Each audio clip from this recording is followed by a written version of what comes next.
말씀은 베드로전서 2장 1절에서 5절 말씀.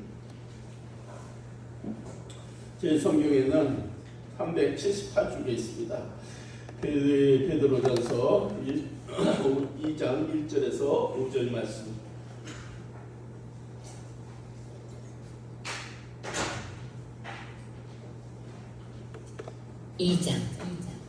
그러므로 모든 학독과 모든 기만과 외식과 시기와 모든 비방하는 말을 버리고 가난아기들 같이 순전하고 신령한 젖을 사모하라. 이는 그로 말미암아 너희로 구원에 이르도록 자라게 하려 함이라. 너희가 주의 인자하심을 맛보았으면 그리하라. 사람에게는 버림바가 되었으나 하나님께는 택하심을 입은 보배로운 산돌이신 예수께 나아가 너희도 산돌같이 신령한 집으로 세워지고 예수 그리스도로 말미암아 하나님이 기쁘게 받으실 신령한 제사를 드릴 거룩한 제사장이 될지니라. 아멘. 줄리죠? 제가 점심시간에는 중요한 지갑 같은 거, 휴대폰 같은 거는 각자 서로 소지해야 됩니다. 이곳은 아무나 들어다닐 수 있고 그래서 각자 중요한 물품은 각자 잘 챙기시고, 또 졸리니까 하나만 더. 여기서 찬양을 인도할 때입니다.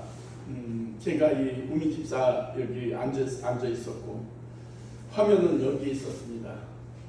그때 찬양이 잘 기억이 안 나는데 좀 책망하는 찬양 이런 찬양을 하는데 여기서 찬양 인도자가 여기 있었었는데 그 찬양 인도 그만뒀어요.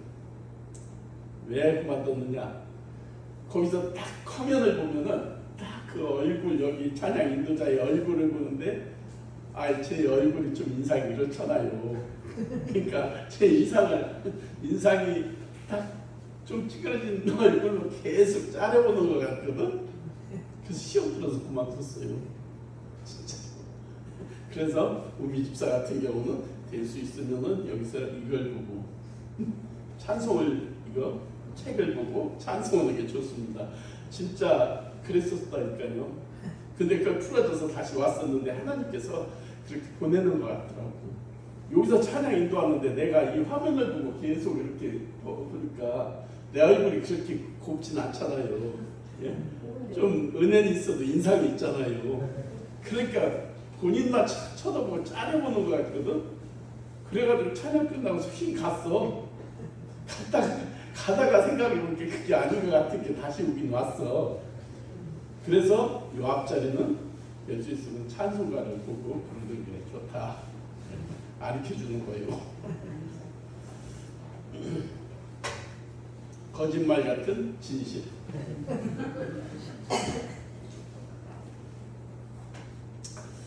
오늘 본문은 그러므로라고 먼저 나오는 걸 볼 수 있습니다. 그러므로 나오는 그 첫 마디는 1장 24절을 주목해 보면 돼요. 1장 24절에 그러므로 했는데 그러므로 앞에 말씀을 생각하면서 그러므로 이어지는 거거든요. 오늘 2장 1절도 이 뒤에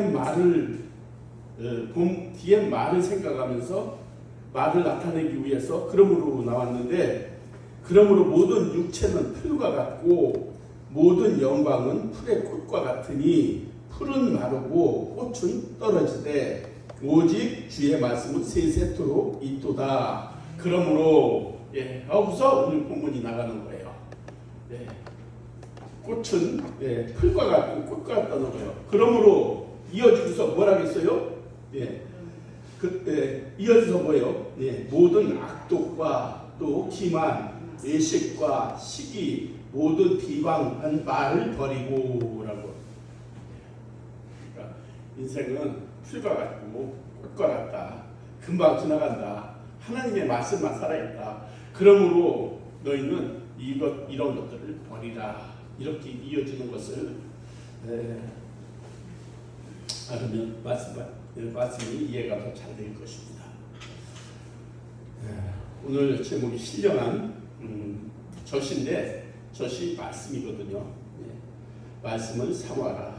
오늘 우리에게 주신 말씀은 우리의 신앙 자세와 영적 성장의 비결을 말씀하고 있습니다. 이를 위해서 세 가지를 말씀하고 있는데 첫 번째가 버리라, 그 다음에 사모하라, 그 다음에 제사장이라. 순서를 보면 버려야 내가 얻을 수 있고 내 소유한 것으로 제사장은 그런 믿음을 소유하라는 것입니다. 오늘 말씀을 통해서 신앙생활의 바른 자세를 가지고 영적 성장을 이루는 성도들이 되시기를 축복합니다. 첫 번째가 뭐요? 버리라. 1절 그러므로 모든 악독과 모든 기만과 애식하는 시기와 모든 비방하는 말을 버리고. 신앙을 위한 첫 번째 자세는 우리가 버려야 되는 것입니다. 하나님이 싫어하는 것들을 버려야 되는 것입니다. 악독, 또 괴율, 애식, 시기, 비방 이런 것을 버리라는 것입니다. 신앙생활에서 버리는 것은 아주 중요한 것입니다. 우리가 장성할 때는 우리가 하나님의 것으로 소유하지만은 버릴 수 있는 것은 어린아이와 같은 그런 심령 속에서 우리가 버려야 되는 것입니다. 옛 것을 버리지 않고는 새 사람을 입을 수가 없는 것입니다. 우리가 어린아이들을 보면은 이게 이런 거 있어요. 어린아이들은 이해력이 부족하고 생각하는 게 부족해요. 근데 어린아이들이 예를 들어서 사탕을 2개 주는 거예요. 이 손에다가 사탕을 짚고 예를 들어 내가 그 앞에서 더 좋은 것을 갖고 있으면은 그걸 달라는 거예요. 막 달라는 거예요. 그럴 때 내가 줄 테니까 그 손에 있는 것을 버려. 하면 절대 못 버려요. 안 버려. 이걸 자꾸서 달라는 거예요. 달라는 거예요. 우리가 신앙생활을 할 때 이런 것을 우리가 생각해야 되는 거예요. 오늘 버리라는 게 뭐예요? 모든 악독과 기만, 애식, 시기, 비방하는 말 이런 거를 버려야만이 하나님의 말씀이 내 안에 들어온다는 뜻이에요. 어린아이들이 이 손을 펴고 버려야만이 더 좋은 것을 붙잡을 수가 있는데 그 이해를 못 하니까 그걸 못 버리는 거예요. 여러분들도 지금 버릴 수 있는 것은 버리면 좋습니다. 그러면은 하나님께서 더 좋은 것을 주시는 거예요. 그걸 붙잡을 수가 있는 거예요. 그런데 여러분 이 가지고 있는 거 예를 들어 가지고 얘기하는 거예요. 악독, 기만, 인식, 시기, 비방하는 말 이런 것들을 버리지 않고는 내 안에 하나님의 것으로 다시 채울 수가 없다는 것입니다. 그래서 우리가 먼저는 버리는 것이 중요한 거예요. 이게 무엇이냐면 세상 것이거든요. 세상으로부터 들어온 것 이런 것들을 버려야만이 하나님께서 좋은 것으로 채워준다는 것입니다. 어떤 사람들은 옛 것에 얽매여 앞으로 갈 줄 모르고 정말 그 자리에서 자기가 주장하는 그 삶을 살아가는 것을 볼 수 있는 것입니다. 이 상처를 버리지 못해서 정말 아름다운 삶을 살아가지 못하는 것을 볼 수 있는 것입니다. 상처. 이 상처라는 것은 대부분 부모로부터 받고 내려오는 거거든요. 그래서 우리가 그 유교 사상 그 가부장 제도의 그 삶 속에서 여러분들도 살았기 때문에 어려서부터 억압과 명령과 그 고통 속에서 우리는 성장을 했어. 솔직히 저나 여러분이나 뭐 별 그렇게 차이 안 날 거예요. 그러니까 다 명령이에요. 안 돼, 돼, 안 돼. 이런 명령 속에서 살았기 때문에 사람을 모르고 우리가 가슴에는 상처만 입고 성장하는 거예요.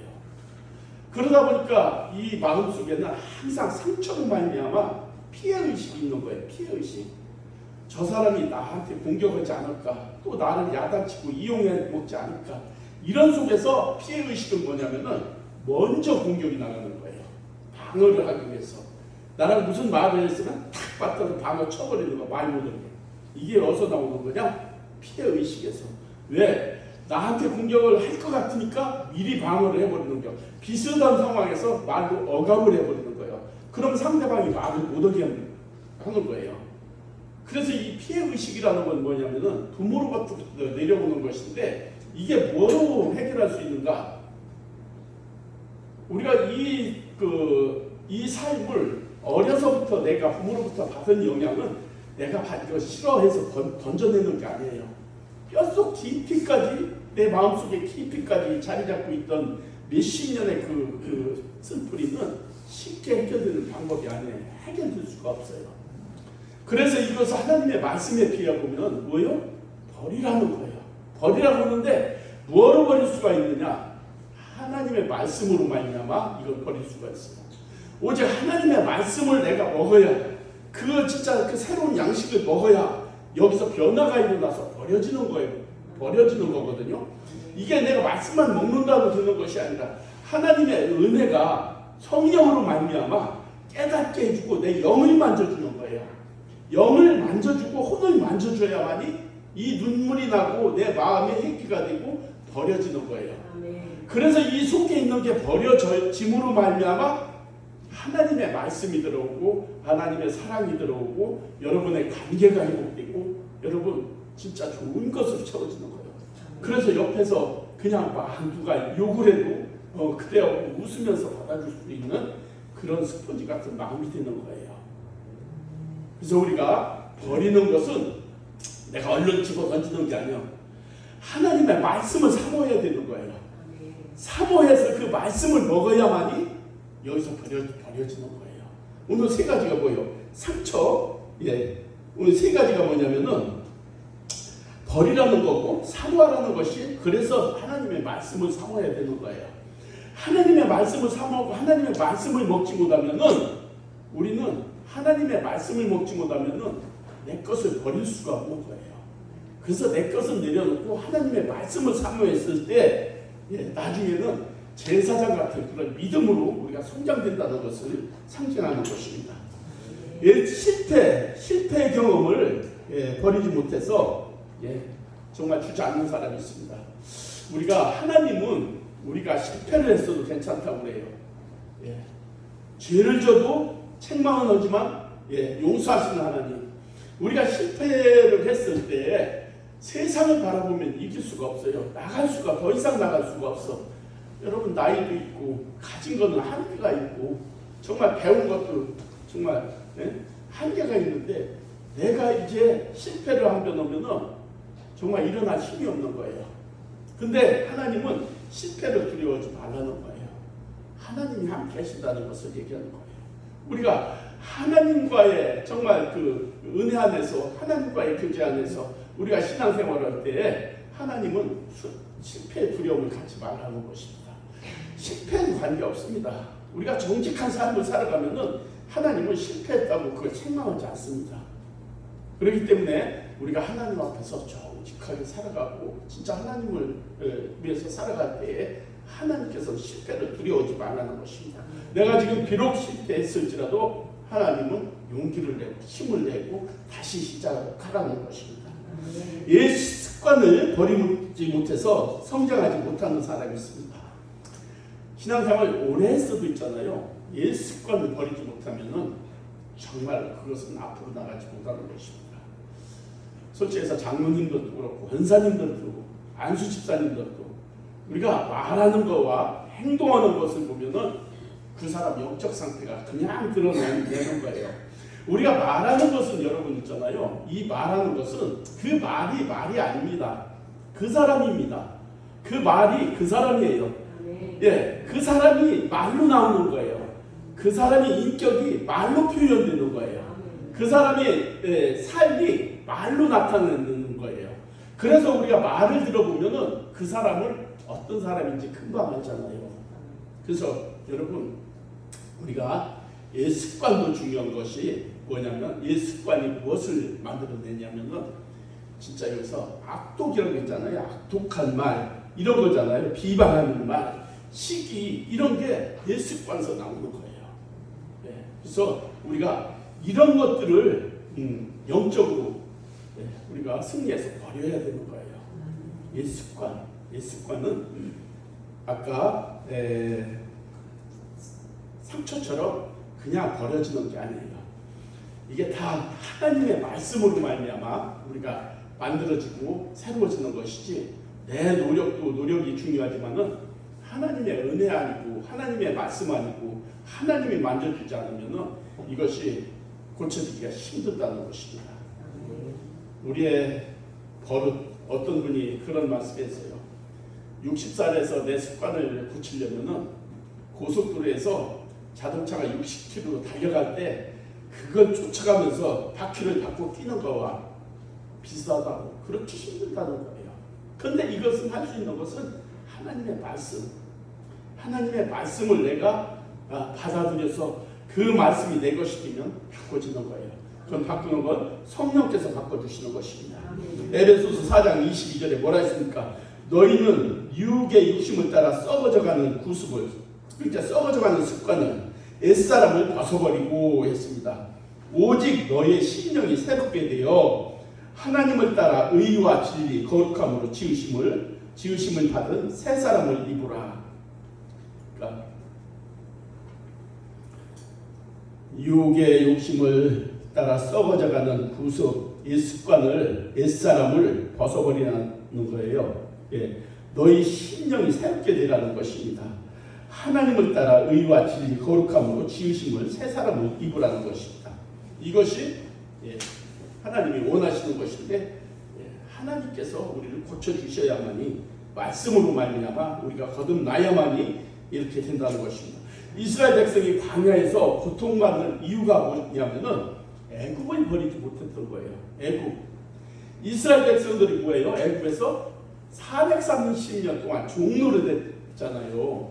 근데 이거 봐봐요, 한번. 잘 들어봐요.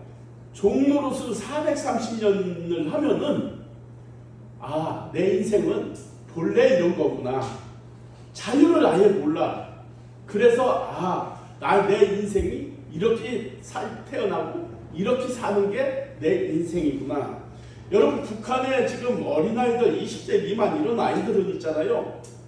김정일, 김일성만 쳐다봐도 눈물이 줄줄줄 흘러요. 감사해가지고. 수령 아버지라고 난리가 났어. 왜? 그들은 그렇게 태어나서 그렇게 세습을 받고 그렇게 생각하기 때문에 지상 낙원이라고 생각하는 게 북한이에요. 왜 그러냐면 자유를 몰라서 그랬던 거예요. 지금 이스라엘 백성들이 광야에서 왜 원망하고 불평하고 그렇게 했느냐? 애굽을 그리고 했던 거예요. 그때 그 부뚜막에 있던서 부추도 먹고 많은 생강 고기도 먹었지 않느냐? 그때가 그립다는 거예요. 그 종살이었던 게 그립다는 것입니다. 자유를 모르면 우리는 그렇게 될 수뿐이 없는 거예요. 우리가 하나님의 말씀으로 거듭나지 않으면 우리가 여기서 벗어날 수가 없는 것입니다. 그래서 우리에게 자유를 주신 것은 예수 안에서 자유를 주신 거거든요. 그러니까 우리는 자유를 줬다고 해서 우리가 모든 것이 세상의 자유가 아니라 예수 안에서 우리가 자유를 누리는 것이지, 믿음 안에서 자유를 누리는 것이지 세상 밖에서 이 자유를 누리라는 건 아니거든요. 그래서 우리가 예수 안에서 자유를 누릴 수가 있는 것입니다. 사도 바울은 다메섹에서 부활하신 예수님을 만난 후 우리가 사도 바울은 아라비아 광야에서 3년을 보냈습니다. 왜 하나님은 택하신 자들을 사막으로 보냈는가? 사막으로 보내는 거예요. 지금 사도 바울도 광야, 예수님을 만난 다음에 은혜를 입은 다음에 광야로 보냈어요. 왜 그 수많은 정말 그 선지자들, 수도사들 이런 사람들은 그렇게 사막으로 보내고 광야 같은 데로 보냈는가? 사막을 다니는 동안 깨달아지는 것이 그들에게 있습니다. 사막은 풀 한 폭이 없고 나무 한 그루 없는 것입니다. 낮에는 뜨겁고 저녁에는 냉기가 도는 그런 날씨입니다. 그것은 한낮에는 영상 한 6, 70도까지 올라가는 곳입니다. 다만 모래와 정말 하늘의 별빛뿐이 모르는 것입니다. 왜 그렇게 했는가? 하나님께서는 광야를 통해서 자기 것을 내려놓고 하나님께 의지하는 것을 배우게 하는 것입니다. 의지. 하나님 아니면 도저히 살 수 없는 그런 것을 체험하기 위해서 광야로 보내는 것을 볼 수 있습니다. 사도 바울이 아라비아 광야에서 3년 동안 광야 생활을 하고 사역을 시작하는 것을 볼 수 있습니다. 우리가 그 시간을 뭐라고 생각하면 됩니까? 다 내려놓고 나의 의를 다 내려놓고 내 생각을 다 내려놓고 내 욕심을 다 내려놓고 하나님을 만나기 위해서 그렇게 하는 것입니다. 그리하고 하나님이 일을 할 수가 있었던 것을 볼 수 있는 것입니다. 그래서 우리가 하나님을 만나고 하나님의 은혜를 입고 하나님의 복을 받고 이런 것을 우리가 체험하려면은 먼저는 나부터 비워야 되는 거예요. 비워야 되는 거예요. 그리고 내 속에 있는 이 진짜 비방과 시기와 악과 이런 거를 비워야 되는 거예요. 그래야 하나님의 말씀이 들어오는 것입니다.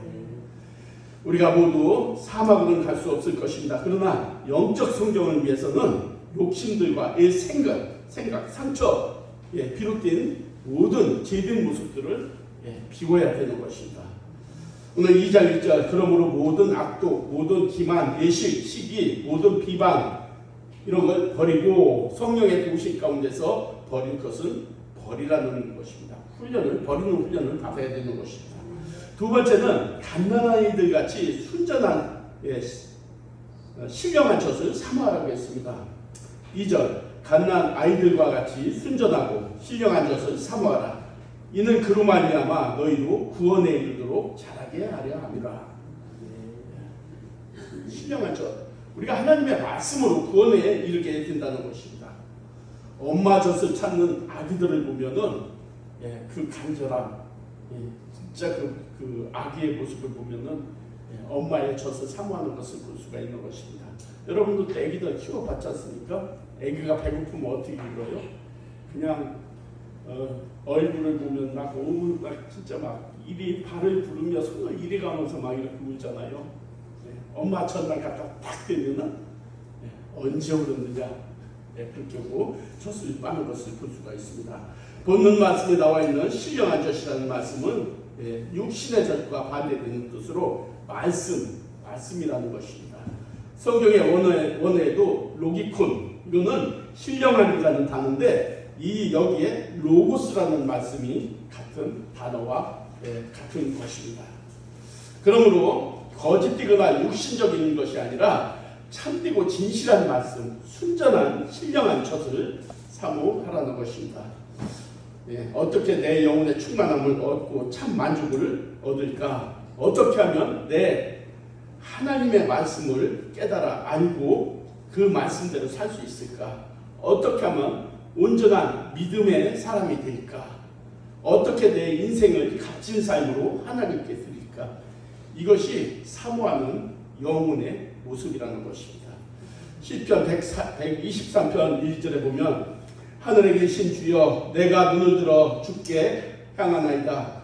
종의 눈이 그 성전의 손을 또 여종의 눈이 그 주모의 손을 바람같이 우리 눈이 여호와 우리 하나님을 바라며 우리를 긍휼히 여기시기를 기다리나이다. 여호와의 인자심과 인생에 행하신 기적으로 말미암아 그를 찬송하였지로다. 그가 사모하는 영혼에게 만족을 주시며 줄인 영혼에게 좋은 것으로 채워 주시리로다. 하나님이 우리에게 만족을 주셔야 되고 우리의 영혼에 진짜 하나님의 영으로 채워 주셔야만이 우리가 살 수 있는 것입니다. 로빈 스타인이라는 유명한 피아니스트가 이렇게 말했습니다. 내가 하루를 연습을 안 하면 내 스스로 내가 안다는 거예요. 내 자신을 안다는 거예요. 일주일을 연습을 안 하면 음악 평론가들이 금방 안다는 거예요. 한 달 연습을 안 하면은 청중이 다 안다는 것입니다. 성도가 사모하는 마음으로 말씀과 기도하는 일에 하루를 쉬면 하나님께서 나의 영혼에게 갈증을 주신다는 거예요. 여러분 기도하는 사람은 기도로 안 하는 있잖아요. 정말 갈증이 생기는 거예요.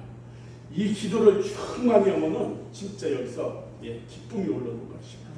그래서 갈증은 우리가 기도를 안 할 때 생기는 거예요. 나태함으로 기도를 일주일을 쉬면 빈 영혼의 허무함을 스스로 알게 된다는 것입니다. 한 달을 우리가 기도를 안 하면 영혼의 갈증을 나타나는 것입니다. 거기서 우리가 기도를 더 안 하면은 주님을 떠날 수도 있다는 것입니다. 세 번째입니다. 신령한 제사를 드릴 거룩한 제사 현장이 되라고 말씀하고 있습니다.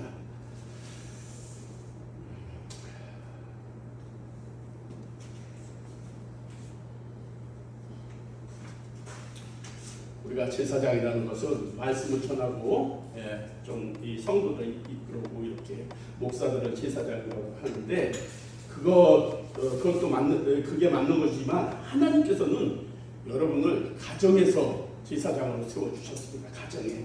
그리고 여러분의 주위에 있는 주변의 제사장으로 세웠고 직장의 제사장으로 세워주는 것을 믿으시길 바랍니다. 그것이 우리 하나님께서 백성들의 삶의 목표가 되어야 할 것입니다. 오늘 늘 우리가 영적으로 승리하는 그런 삶이 되기를 주님의 이름으로 축원하겠습니다. 우리 찬양 492장 우리